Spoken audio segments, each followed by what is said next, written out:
Setiap minggu kita akan bawakan kepada anda perbincangan mengenai jendela dan hari ini kita akan melihat perbincangan jendela ini menerusi helikopter view ataupun pandangan mata burung melihat bagaimana ia memberi kesan kepada keseluruhan industri di negara. Bukan sahaja industri telekomunikasi kerana sebelum ini banyak kita memberi fokus kepada bagaimana ia memberi kesan kepada telefon dan juga peranti-peranti canggih yang kita pakai seharian. Tetapi ada lagi yang lebih penting, contohnya robotik dan pengangkutan dan sebagainya. Jadi bersama dengan saya setiap minggu kita bersama dengan Dr. Fadlullah Suhaimi Abdul Malik, Pengerusi Suruhanjaya Komunikasi dan Multimedia Malaysia MCMC. Baiklah, hari ini kita nak membincangkan bagaimana persiapan negara untuk menerima teknologi 5G khususnya kepada secara helikopter view-nya kepada industri-industri lain. Yang sebelum ini kita berbincang mengenai telefon, peranti, tab dan sebagainya. Jadi Dr. Fazul kita mulakan dahulu secara ringkasnya. Selain daripada komunikasi dan juga rangkaian telekomunikasi yang kita pakai,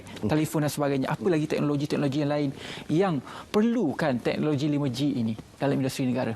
Terima kasih. Assalamualaikum. Sebenarnya bila kita tengok industri ni, banyak industri akan menggunakan pakai pelbagai teknologi. Ya, kalau kita tengok industri kata pertanian, industri kata oil and gas dan sebagainya. Biarlah saya bagi senario dalam industri minyak. Ya, kita biasa dengar orang kata terpaksa pergi ke pelantar minyak, okey, untuk bertugas di sana, duduk 2 minggu lepas tu balik. Okay. Dan kita juga dengar orang bekerja di pelantar minyak kena periksa pelbagai kata peralatan di sana.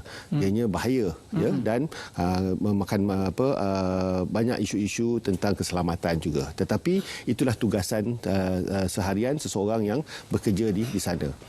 Bayangkan dengan teknologi, ya. Bilangan orang yang perlu ke sana tidak seperti biasa. Kerana yang pergi hanyalah mesin.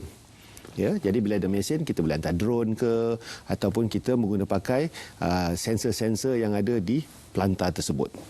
Dan kita juga boleh menggunakan pakai peralatan seperti robot. Ya, yang tidak di mana robot tu bolehlah bergerak di atas pelantar seakan seorang manusia bergerak untuk memeriksa peralatan.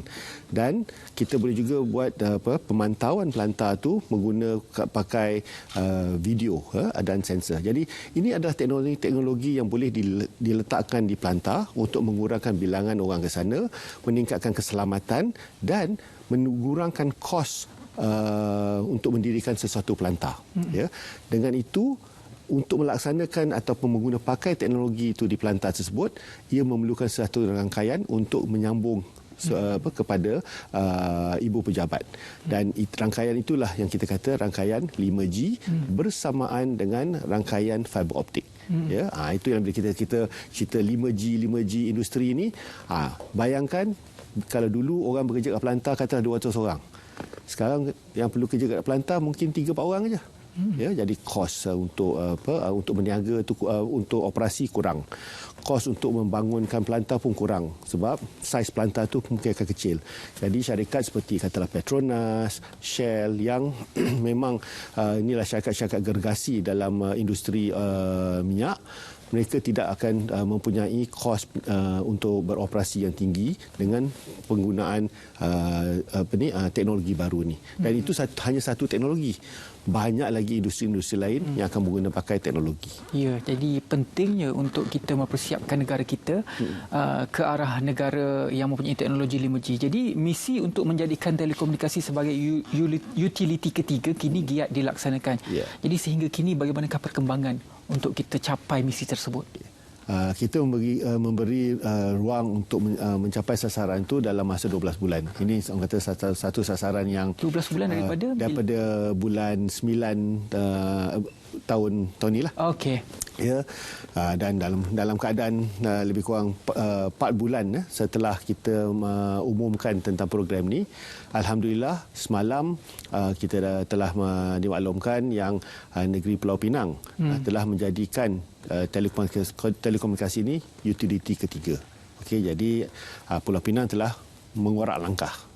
negeri Kedah pun telah pun mengumumkan tempoh hari. Johor telah pun diumumkan di Dewan Undangan Negeri Johor semasa pembentangan bajet 2021, dan juga Melaka yang telah pun membuat pengumuman melalui Majlis Digital Melaka. Jadi ada lagi beberapa negeri yang masih belum lagi. Ini kita akan susul, tapi alhamdulillah kesemua menteri besar dan ketua menteri negeri telah menerima baik cadangan ini, dan mereka sendiri juga sedang mengusahakan untuk mempercepatkan perbincangan dan juga kelulusan polisi tersebut di peringkat negeri masing-masing. Apakah faktor-faktor yang menyebabkan sesebuah PBT itu memberi kelulusan terhadap apa yang diusahakan ini? Dia ada dua. Satu, kita kena lihat di peringkat negeri. Ya. Bila kita ceritakan tentang telekomunikasi, dan kita kena juga lihat dari segi pelaburan. Sekarang industri tidak akan melabur sekiranya tiada rangkaian. Dia kata, dia masuk sesebuah negeri, tanya, rangkaian sini okey tak okey? Kalau tak okey, dia kata terima kasih ajalah. Dia pergi tempat lain yang okey. Ya, itu nombor satu. Jadi di peringkat negeri, ia akan menyediakan pelaburan. Nombor dua, di peringkat PBT, bila dia melaksanakan polisi negeri tersebut, ini akan meningkatkan dan merancakkan ekonomi setempat. Sebab apabila kita mempunyai kerangkaian yang elok, pembangunan setempat itu akan meningkat. Jadi PBT, bila bayangkanlah PBT kalau katakan dia banyak perniagaan, dan perniagaan tu mempunyai premis, dia dapat lesen perniagaan. Kalau ramai orang duduk situ, dia dapat tukar pintu dan pelbagai lagi pendapatan untuk PBT. Jadi dengan mempercepatkan pelaburan rangkaian, ia juga akan mempercepatkan pembangunan setempat, dan ini akan meningkatkan pendapatan PBT juga. Jadi itu dari segi kerjasama antara PBT. Jadi kalau kita lihat juga dalam apabila kita membangunkan sesebuah teknologi, saya rasa sektor swasta juga tidak boleh kita pandang enteng. Jadi bagaimana kerjasama mereka untuk mempercepatkan teknologi ini? Dia kata ini adalah satu relationship yang simbiotik, ya. Maknanya satu tidak boleh hidup tanpa seseorang. Di mana kalau PBT melaksanakan kelulusan dengan cepat, maka pihak swasta akan melabur juga dengan cepat. Kerana bagi pihak swasta, time is money.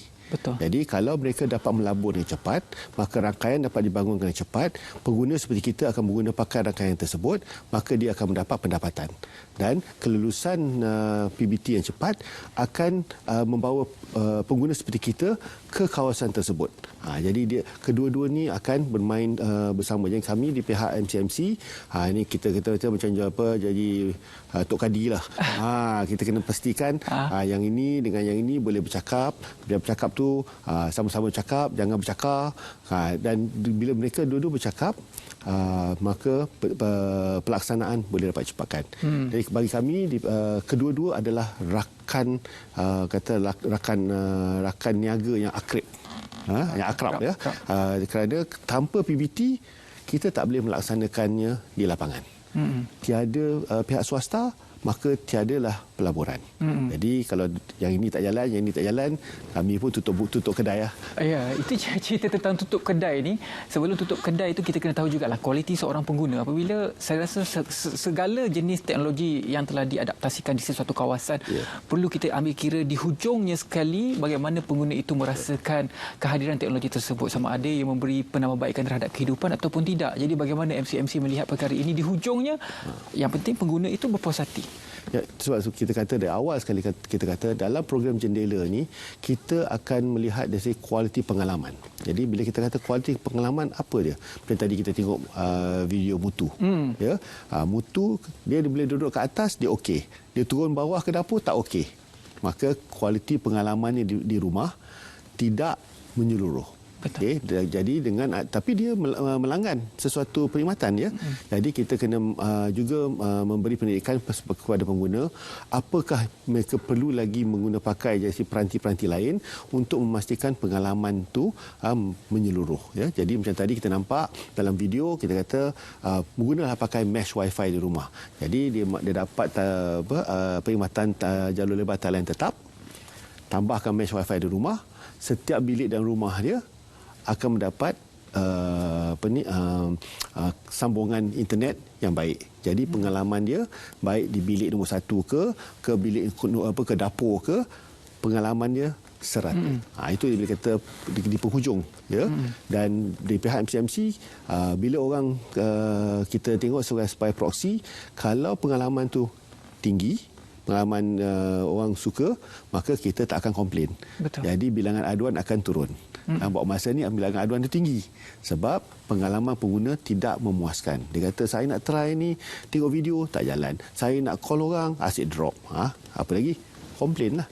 Jadi kalau bilangan aduan itu turun, maka kita boleh kata hasrat atau objektif untuk meningkatkan pengalaman pengguna telah pun tercapai. Jadi dalam situasi sekarang apabila teknologi rangkaian ini dipertingkatkan, saya rasa persaingan antara setiap provider memberikan extra gigabyte kepada penggunanya. Yeah.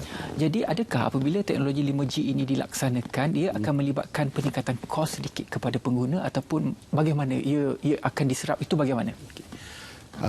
Kalau kita ambil secara amnya, setiap peningkatan teknologi akan ada peningkatan kos, ya. Contohnya lah, kalau kita nak pergi daripada point A ke point B, dulu kita pakai kapcai, kos dia berapa? Dah ada duit sikit beli MyV, kos dia berapa? Ada duit lebih sikit beli kereta besar lagi. Betul. Tapi masih lagi daripada point A ke point B. Ya. Jadi tiap kali kita kata mengguna pakai teknologi yang lebih tinggi, ada kos dia sedikit, ya. Tapi kalau kos tu tidaklah terlalu tinggi dan kita berkemampuan, contohnya lah, kata hari ini saya nak dapatkan perkhidmatan, saya membayar untuk perkhidmatan tu lebih kurang katalah RM30 sebulan. Ya. Dengan 5G mungkin saya kena bayar RM40 sebulan. Tetapi nilai yang saya dapat lebih daripada RM10 yang saya tambah tu sebagai kos saya. Jadi kita kena lihat apakah yang kita boleh nikmat dari segi pengalaman. Tadi Rizwan tanya pengalaman. Paling senang kalau saya menggunakan pakai telefon bimbit, kalau saya nak tengok YouTube lah, kalau saya menggunakan pakai 5G, tempat perkhidmatan tu tengah mantap kat situ, saya tekan, saya tu dapat tengok. Tapi saya pergi ke tempat lain, tapi bila rangkaian itu tidak mantap, saya tekan, saya kena tunggu dulu.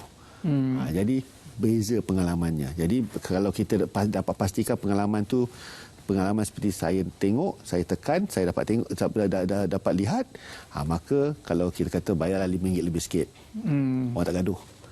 Masalahnya bila pengalaman tak elok, kita suruh bayar dia lebih. Marahlah dia.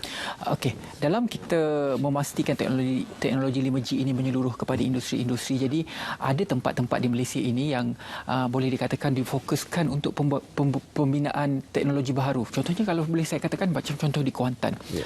Kalau dulu banyak kawasan hutan, sekarang banyak dibangunkan teknologi dan juga kawasan industri.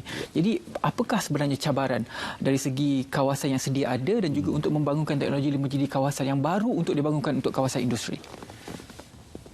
Kedua-dua ada cabarannya, ya. Kalau untuk kawasan baru kita kata lebih senang sebab tempat tu baru. Jadi tak adalah peralatan atau infrastruktur lama yang menghadang, ya. Tetapi di kawasan yang setelah sedia ada, mungkin ada kekangan sikit sebab infrastruktur yang sedia ada tu mungkin menjadi penghalang. Tetapi pengguna itu telah pun ada. Untuk kawasan baru, nak buat infrastruktur senang, tapi penggunanya belum ada lagi. Sebab pihak industri belum masuk lagi. Walhal untuk industri taman industri yang telah ada pengguna, dia memang dah ada pelanggan terus. Jadi inilah kedua-dua ada kesukarannya, tetapi kita tak kira kepada kesukaran, kita kena pastikan adakah ini tempat yang kita sasarkan sebagai prioriti. Dan macam tadi Rizwan tanya tentang industri, sememangnya antaranya tempat-tempat yang akan awal mendapat rangkaian 5G adalah taman-taman industri. Sebab di situlah bilangan penggunaan untuk rangkaian yang baru ni lebih tinggi. Jadi fasa pertama untuk jendela kita nak sasarkan kepada teknologi 4G sehingga 96%. Ya. Jadi fasa pertama ini masih lagi belum lengkap. Selepas itu akan dibangunkan teknologi kedua iaitu teknologi 5G. Sehingga pada hari ini berapa peratus sudah untuk kita mencapai 96% itu yang disasarkan untuk melepasi tahap fasa pertama iaitu fasa 4G. Okay. Kita kalau kita lihat usaha ni baru masuk bulan ke-6. Ya, dan setiap tahun kita menyediakan sasaran. Untuk sasaran tahun 2020, alhamdulillah kita ada 3 sasaran. Nombor 1 adalah sasaran liputan fiber optik mengikut premis. Kedua adalah sasaran bilangan menara yang telah dinaikkan taraf, dan yang ketiga adalah sasaran menara baru. Ya, antara 3 tu, 2 yang pertama telah melepasi 100% daripada sasaran. Tapi yang ketiga hanya mencapai 93%, iaitu mendirikan menara baru. Ya, dan di sinilah kita memang perlu bekerjasama dengan pihak PBT kerana di sinilah PBT adalah rakan yang paling penting untuk memastikan kelulusan itu dapat dilaksanakan dengan cepat. Ya.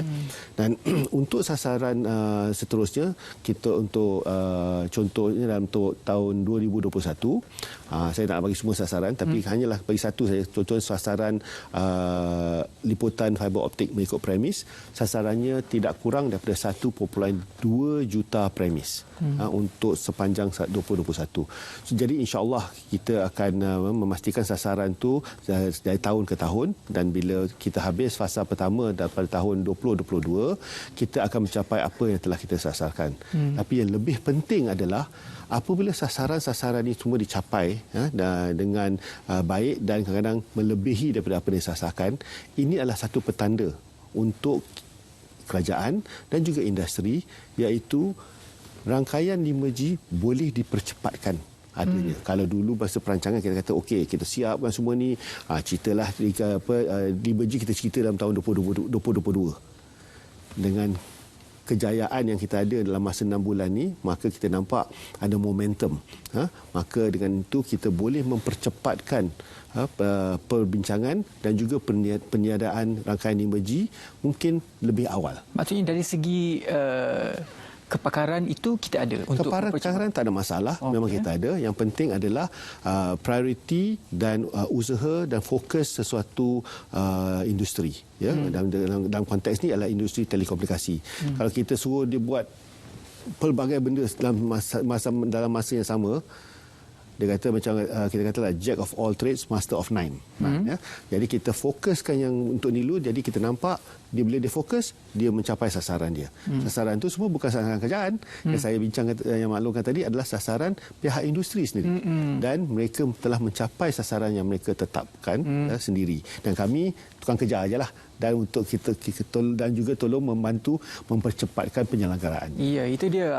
Apakah sebenarnya yang dikatakan sebagai teknologi 5G itu mampu untuk membantu industri yang sebenarnya yang mampu untuk merancangkan perkembangan teknologi dan juga ekonomi Malaysia khususnya. Terima kasih banyak-banyak kepada tetamu kita pada hari ini, Dr. Fadlullah Suhaimi Abdul Malik, Pengerusi Suruhanjaya Komunikasi dan Multimedia Malaysia (MCMC), setiap minggu bersama dengan kita untuk memberi penerangan tentang perkembangan jendela. Kita berehat seketika, kita kembali selepas ini.